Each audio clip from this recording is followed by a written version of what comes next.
Адам ар дайым бирдей болуш керек. Иши бүткөнгө чейин эле эмес. Көп маселеде байкайбыз, башыбыздан практика жүзүндө да өтө көп өтөт, иши бүткөнгө чейин да. Бул мисал катары гана айтыш. Бул деген милдет болуп атат, башка маселе жок. Ушундай да эшегим ылайдан өтсө болду деген адамдар бүгүн өтө көбөйдү.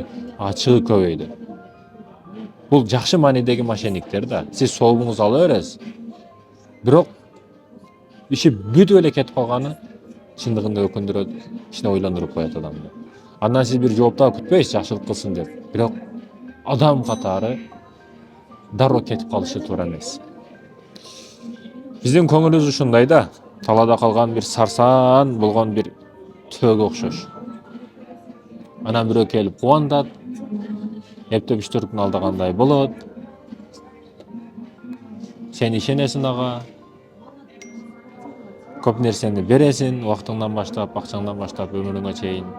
Бирок арнаймын, болду деген, мына эртеп үскүн деген учурда чаңыны дагы таппай каласың. Изи жок да. Чөлдө катуу чөл шамалы болот го. Издери дагы өчүрүп кетет. Казакстандагы чөлдөй. Ошондуктан эч бир көңүлдү жарты калтырбаңыз. Эч бир адамды жарты калтырбаңыз. Макул торту толук жейсиз, макул пловду толук жейсиз, бирок көңүл маселесин эч качан жарты калтырбаңыз мекендешим.